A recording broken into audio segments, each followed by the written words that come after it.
Okay, so for our WHIRL project, Eden and I chose to do the Tarte influencer Dubai trip.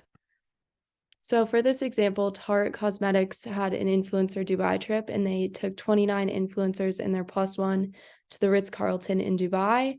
And the hashtag they used was Tarte Dubai trip, and it currently has 2.1 million views on TikTok. So Tarte Cosmetics was founded in 1999 in New York City by CEO Maureen Kelly. They have 128 employees, and their revenue is 24.4 million. So for this trip, they selected 29 influencers, and they were all allowed to bring a plus one. And this included 12 American influencers, and some popular TikTok stars included Alex Earl and Ellie Zealer. So the main case and trend that we see in this example is kind of the idea of brand trips. And this concept is not a new concept, but with social media, the experiences weren't made as available for the wide public consumption that they are today. So Tarte's main vision and goals for this trip was the launch of their new foundation, but the CEO also mentioned that they were able to pair with a lot of small businesses during the trip, and she mentioned that she wants to invest in building relationships in community. So in relevance to our society today, the big question is if these lavish influencer trips are appropriate during a recession. It may make the brand feel unrelatable to the audience. So how it relates to PR, the Tarte Dubai influencer trip was a PR stunt. It created a lot of hype, and it wasn't such a long-term, but a short-term effect.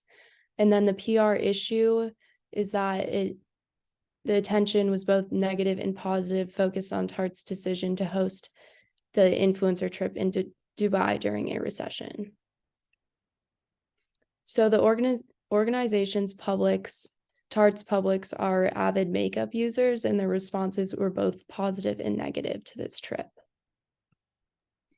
All right, so this trip, after looking at all of the analysis, was definitely a win. It attracted much attention to the brand slash organization as a whole. So whether people hated or praised it, this Dubai trip was discussed thoroughly throughout the TikTok platform and other various social media outlets.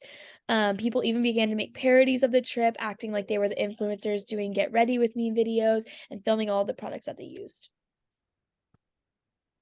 Just to analyze this outcome, despite receiving a lot of hate, the Tarte trip was carefully controlled through their PR team to answer a lot of negative concerns that we discussed earlier in this presentation. The president of Tarte even did several interviews and came out with a podcast to address the false rumors and promote the activities of the trip.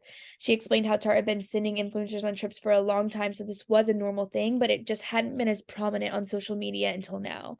Results included an increase of sales on Tarte makeup, increase of views on the influencers' accounts, and a spike in media mentions for the brand.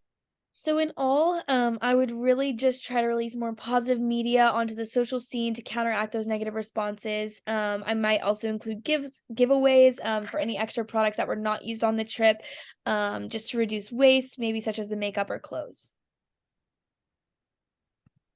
Thank you guys so much for watching.